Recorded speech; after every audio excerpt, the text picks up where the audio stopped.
Eh bien voici la 5e génération de la Seat Ibiza. Il faut savoir que l'Ibiza est née en 1984 et que la dernière, celle qu'on a actuellement sur le marché, date de 2008. Elle a été restylée en 2012 et en 2015, mais il était temps vraiment qu'elle soit renouvelée.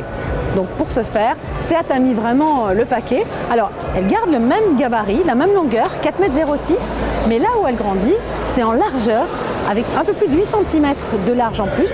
Elle fait maintenant 1,78 m et il faut savoir aussi que pour plus d'espace à l'intérieur, l'empattement a été agrandi lui aussi d'un peu plus de 9 cm.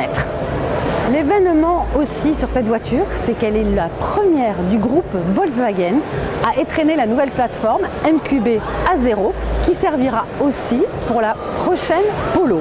Ça, c'est un vrai événement puisque ce n'est pas une Volkswagen qui étrenne cette nouvelle plateforme. Côté style, on peut remarquer qu'elle fait peut-être un petit peu plus sérieuse. On a vraiment l'impression que cette Seat Ibiza s'affirme. Et puis, pour se différencier quand même de la Leon, on va retrouver des optiques ici qui sont vraiment en forme de triangle.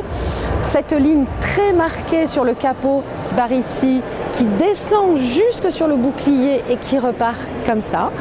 Et puis sous le capot, justement, on retrouvera des blocs essence, des 3 cylindres de 95 et 115 chevaux. Par la suite arrivera un 1.5 TSI de 150 chevaux, côté diesel, 1.6 TDI de 80, 95 et 115 chevaux. À l'intérieur de cette nouvelle Ibiza, cette 5e génération, donc on découvre une planche de bord inédite. En fait, c'est pas une reprise d'un autre modèle. C'est une planche de bord qui est assez horizontale. Et dans cette finition, qui est une finition excellence, le haut de gamme, eh bien on a un biton qui est plutôt sympa. On a un écran tactile de 8 pouces qui fait environ 20 cm. Et puis ce qui sera disponible aussi, c'est beaucoup d'aide à la conduite qu'on a déjà justement sur la Leon ou sur la TK. On parlait tout à l'heure de l'empattement et c'est vrai que l'empattement a énormément grandi, un peu plus de 9 cm. Donc il y aura plus de place à l'intérieur et notamment aux places arrière, plus de place pour les jambes et puis aussi en largeur.